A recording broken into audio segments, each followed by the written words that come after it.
Hello dear students, once again welcome back all of you to the basic booster classes. और जहाँ पे हम पढ़ रहे हैं डिप्लोमा सिविल इंजीनियरिंग का एक इम्पॉर्टेंट सब्जेक्ट जिसका नाम है मैकेनिक्स ऑफ स्ट्रक्चर। पता नहीं गाइज, लेकिन डिप्लोमा के थर्ड सेम में मॉस की एक अलग ही दहशत है। बच्चे उसको थोड़ा डिफ़िकल्ट मानते हैं, but guys it is not a difficult subject. अगर आप यहाँ पे बेसिक बूस्टर चैनल पे आए हो तो आपके सब बेसिक्स मैं बूस्ट कर लूँगा, डोंट वरी। तो गाइज़ अगर आप यहाँ पे नए हो तो वहाँ पे जो नीचे सब्सक्राइब का बटन दिख रहा है उसे ज़रूर प्रेस करना, और बाजू वाला जो बेल आइकॉन का बटन है उसको भी हिट करना मत भूलिए, ताकि आपको जो भी नई वीडियोज़ अपलोड करूँगा उसके नोटिफिकेशंस मिलते रहेंगे। तो चलिए शुरू कर लेते हैं आज का लेक्चर। तो गाइज़ प्रीवियस लेक्चर में हमने देखा था stress, strain, Hooke's law, modulus of elasticity, ये थ्योरेटिकल कॉन्सेप्ट्स को। तो अब ये टाइम है कि उनके न्यूमेरिकल्स हम देख लें। तो चलिए देख लेते हैं उनके न्यूमेरिकल्स।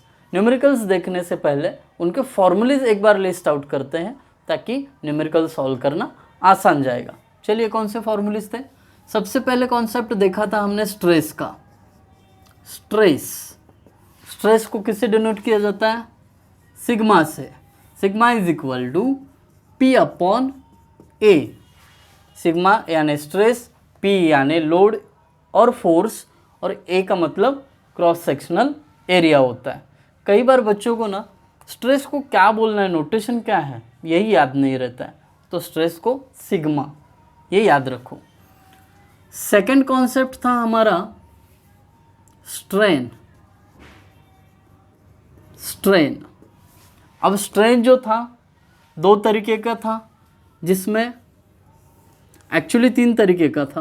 पहला था लीनियर स्ट्रेन, दूसरा लैटरल स्ट्रेन, यहाँ पे मैं शॉर्ट में लिखता हूँ लैटरल बस, और तीसरा था वॉल्यूमेट्रिक स्ट्रेन, वॉल्यूम लिखता हूँ इसके लिए। तो इनके फॉर्मूलेज क्या बनेंगे? तो बेसिकली स्ट्रेन जो है स्मॉल ई से डिनोट किया जाता है। अब लीनियर स्ट्रेन कब बोला जाता है? जब उसकी लेंथ में कुछ चेंज होता है। तो that means change in length यानी delta L upon original length यानी कैपिटल एल। अब उसकी लैटरल डायमेंशन यानी विड्थ या डेप्थ, अगर सर्कुलर बार है तो उसका डायमीटर, ये लैटरल डायमेंशंस होते हैं, ये हमने उस टाइम पे पढ़ा है। तो वो लैटरल स्ट्रेन निकालना चाहते हो तो उसका फॉर्मूला क्या आएगा? E is equal to delta, change in width है तो बी अपॉन कैपिटल बी, मतलब कितना विड्थ चेंज हुआ अपॉन ओरिजिनल विड्थ कितना था। अगर वही मैं डेप्थ की बात करूँ या डायमीटर की बात करूँ तो delta D upon capital D, यानी डायमीटर जो है उसमें कितना चेंज हुआ या डेप्थ है उसमें कितना चेंज हुआ अपॉन उसका ओरिजिनल डायमीटर या डेप्थ कितनी थी वो। और वॉल्यूमेट्रिक स्ट्रेन तो बड़ा इजी है, change in volume upon original volume, that's it. Volume में कितना चेंज हुआ डिवाइडेड बाय ओरिजिनल वॉल्यूम कर दो, आपके पास रहेगा आपका वॉल्यूमेट्रिक स्ट्रेन। अब चलते हैं थर्ड कॉन्सेप्ट पे। थर्ड क्या देखा था हमने? Modulus of elasticity. Modulus of elasticity, modulus of elasticity denote किससे किया जाता है? कैपिटल ई से, right. Capital E is equal to modulus of elasticity, ज़रा याद करो उसको। It is the ratio of stress to the strain. आपको पता है, सिंपल है, लिख लेते हैं ना फिर। स्ट्रेस को डिनोट किया जाता है सिग्मा से, अपॉन स्ट्रेन को डिनोट किया जाता है हल्का सा छोटा स्मॉल, दैट्स इट। ये एक फॉर्मूला। और लास्ट का फॉर्मूला मैं आपको बताता हूँ, जो है डिफॉर्मेशन का। शायद हमने ये कहीं पे डिराइव नहीं किया होगा, लेकिन इसको यूज़ करना है। डिफॉर्मेशन मतलब साइज या शेप में चेंज होना। यहाँ पे हम ले रहे हैं लेंथ में चेंज होना। Delta L is equal to P L upon A E. तो अगर आप बेसिकली देखोगे तो formula number 1 sigma is equal to P upon A, formula number 2 ये एक साथ ही याद रखोगे ना तो चलेगा। कैसे? Strain is equal to change in dimension upon original dimension. तो वो डायमेंशन लीनियर भी हो सकता है, लैटरल भी हो सकता है, या वॉल्यूम हो सकता है। ईजी है याद रखने के लिए। थर्ड है modulus of elasticity is equal to sigma upon E. अगर आपके पास सिग्मा है और स्मॉल ई है तो आप आराम से कैपिटल ई निकाल सकते हो, यानी मॉडुलस ऑफ इलास्टिसिटी निकाल सकते हो। लास्ट का है deformation, delta L is equal to P L upon A. यहाँ पे पी यानी लोड, एल यानी लेंथ, ए यानी क्रॉस सेक्शनल एरिया, और ई अभी अभी जो देखा हुआ, इसको भूलना मत, बार बार लगता है। कैपिटल ई यानी मॉडुलस ऑफ इलास्टिसिटी। ये सेकेंड चैप्टर और थर्ड चैप्टर दोनों में हमें ये यूज़ करना है।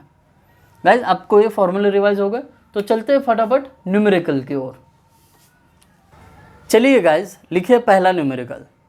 Calculate A longitudinal stress of A steel bar having diameter 2 centimetre and tends to tensile load of 120 kilo Newton. तो यहाँ पे साइड में आपको न्यूमेरिकल भी दिख रहा होगा। पहले उस न्यूमेरिकल को समझ लेते। क्या कहा है उन्होंने?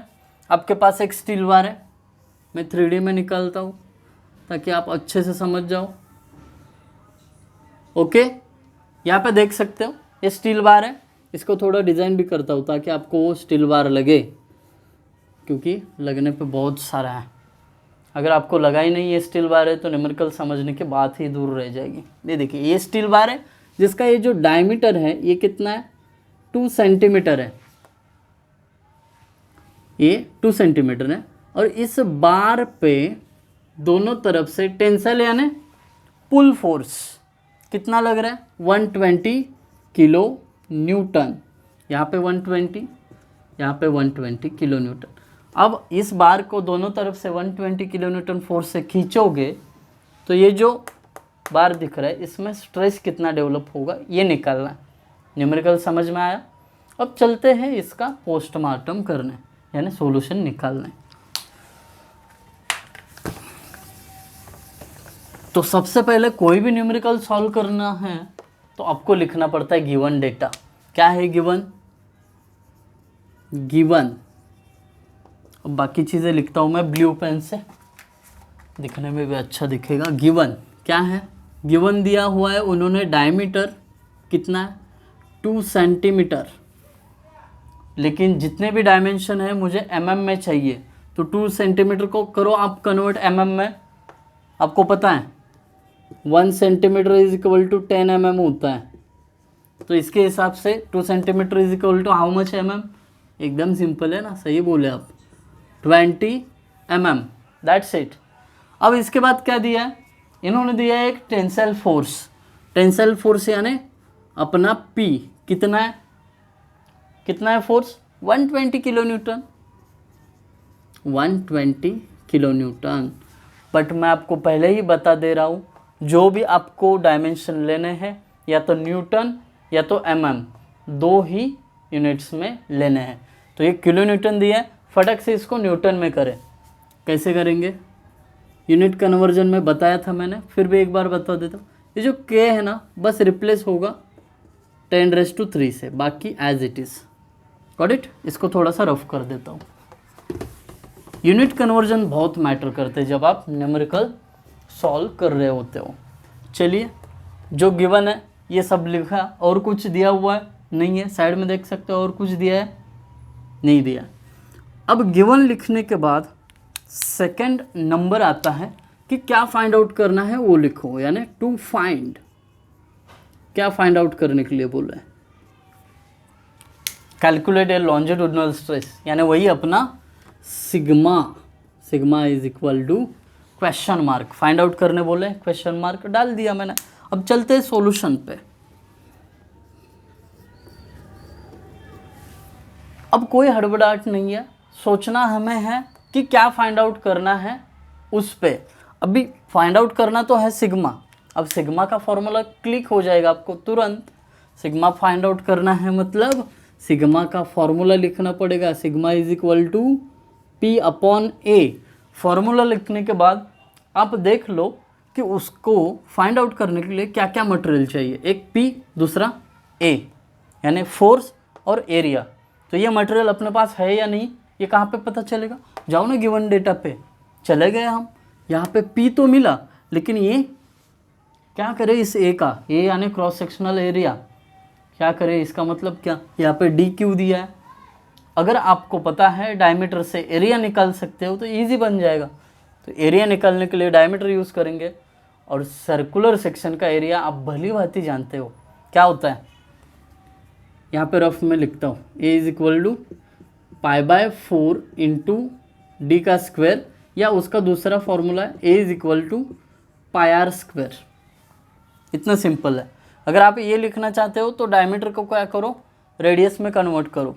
तो चलिए लिख लेते हैं, sigma is equal to P का value 120 into 10⁻³ divided by area के लिए कौन सा फॉर्मूला लिखें, πr² लिखें। चलिए कोई सा भी लिखो, आप ये लिखोगे तो भी आंसर वही आने वाला है, ये लिखोगे तो भी वही आना है। पाई इंटू आर का वैल्यू क्या होगा फिर, यहाँ पे डायमीटर 20 है यानी रेडियस उसके हाफ, 10²। अब क्या बचा काम हमारे पास, सिंपल सा काम बचा हुआ है। करो ये वैल्यूज कैल्सी में पुट और बताइए आंसर कितना आ रहा है।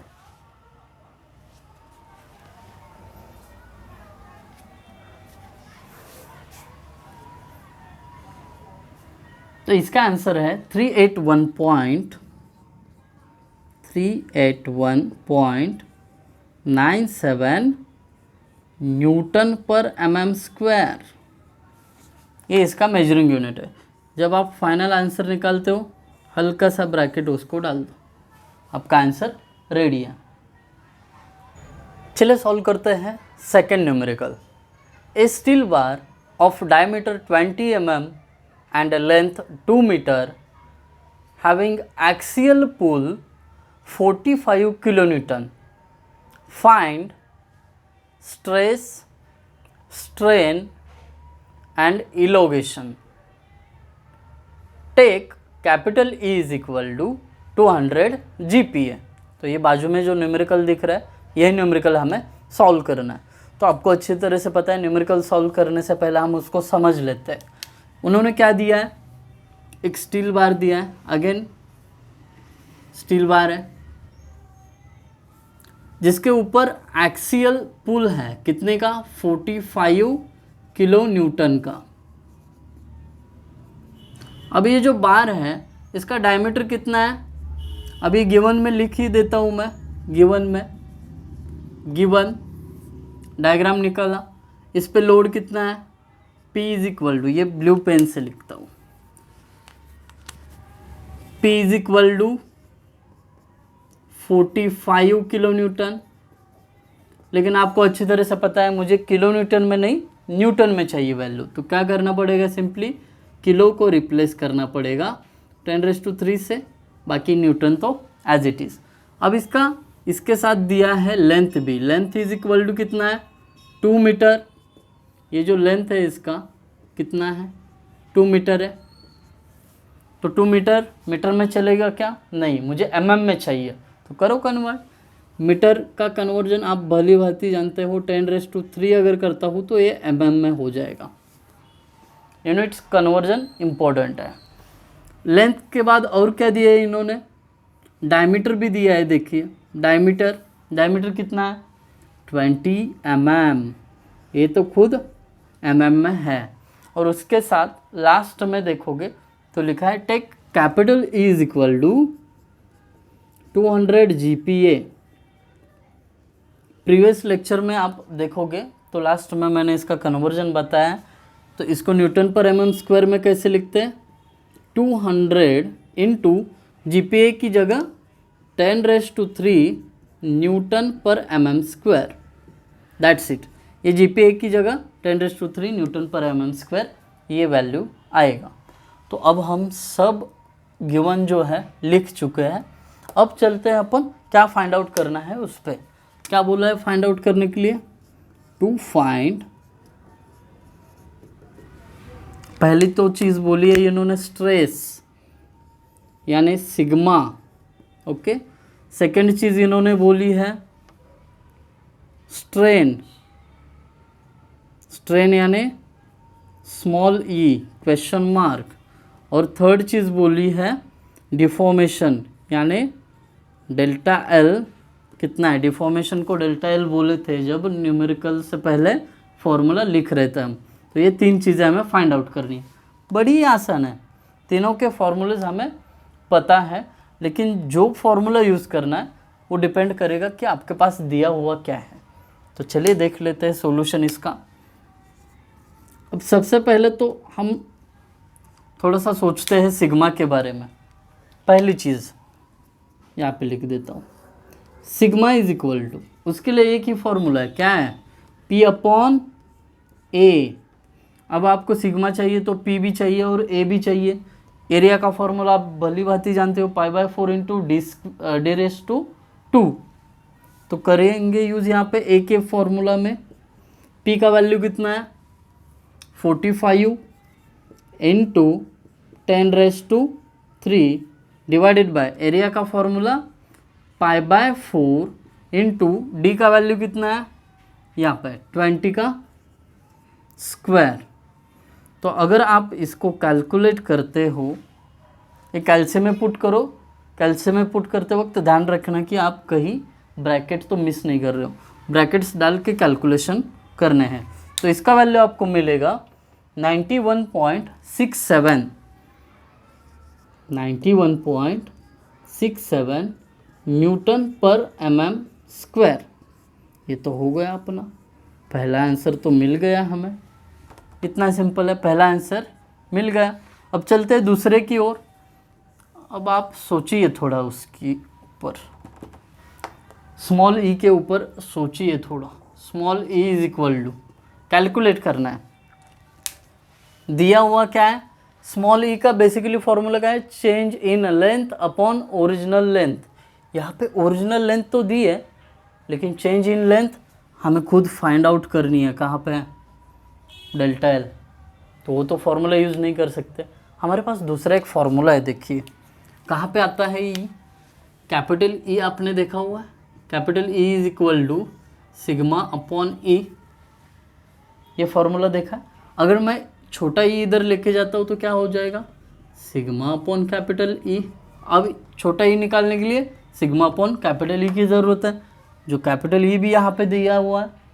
तो काम आसान बन गया। फटाफट क्या करेंगे, यहाँ पे वैल्यूज बस पुट करेंगे। Small E is equal to, sigma का वैल्यू अभी निकला था 91.67 अपॉन ई का वैल्यू क्या है, ये देखिए 200 इंटू 10⁻³ तो करिए इसको भी पुट अपने कैलसी में, आपको आंसर मिलेगा 4.58 इंटू 10⁻⁻⁴। इसका यूनिट रहता है क्या, स्ट्रेन के लिए नहीं, क्योंकि ये दो सेम क्वांटिटी का रेशियो रहता है। तो ई का यूनिट नहीं होगा और उसका वैल्यू ये मिलेगा। अब दो तो चीज़ें हम निकाल चुके हैं, तीसरी चीज़ किसका वेट कर रहे हैं, निकाल लेते हैं। डेल्टा एल सीधे सीधे आपके पास फॉर्मूला है, क्या है, PL अपॉन AE। इतना सिंपल है। तो क्या करोगे आप, delta L is equal to सबकी वैल्यूज पुट करोगे। अब एरिया के लिए क्या आएगा, फॉर्मूला आएगा π/4 इंटू डी स्क्वायर, वो पुट करेंगे हम यहाँ पे। P का वैल्यू कितना है, P का वैल्यू पुट कर लेते हैं ना, 45 इंटू 10⁻³ इंटू लेंथ कितना है, ये देखिए यहाँ पे 2 इंटू 10⁻³ 2 इंटू 10⁻³ अपॉन एरिया के लिए फॉर्मूला यूज़ करने वाले हैं हम। यहाँ पे लिख देता हूँ मैं, area is equal to π/4 into D का स्क्वायर। तो एरिया की जगह पे मैं क्या करूँगा, π/4 इंटू डी का वैल्यू 20 है, उसका स्क्वायर इंटू ई का वैल्यू 200 इंटू 10⁻³ सब वैल्यूज़ मैंने पुट कर दी।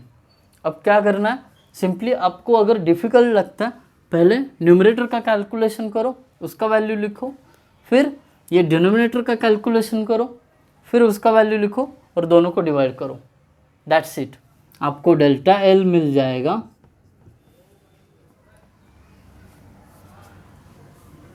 0.916। इसका यूनिट mm, इलोंगेशन है ना, ये बात क्या है, डिफॉर्मेशन है या इलोंगेशन है। तो हमारे पास तीनों वैल्यू मिल गए, 1 2 3, दैट्स इट। आपको करना क्या है, फॉर्मूलीज बस याद रखने हैं, सिग्मा ई डेल्टा एल, इसके लिए क्या यूज़ कर सकते हैं। ओके, आई होप गाइज आपको ये न्यूमेरिकल्स समझ में आए होंगे। अगर आपको किसी स्टेप में डाउट है तो बिल्कुल आप कमेंट में मेंशन कर सकते हो, I will try to resolve it. Thank you guys for watching video, thank you so much.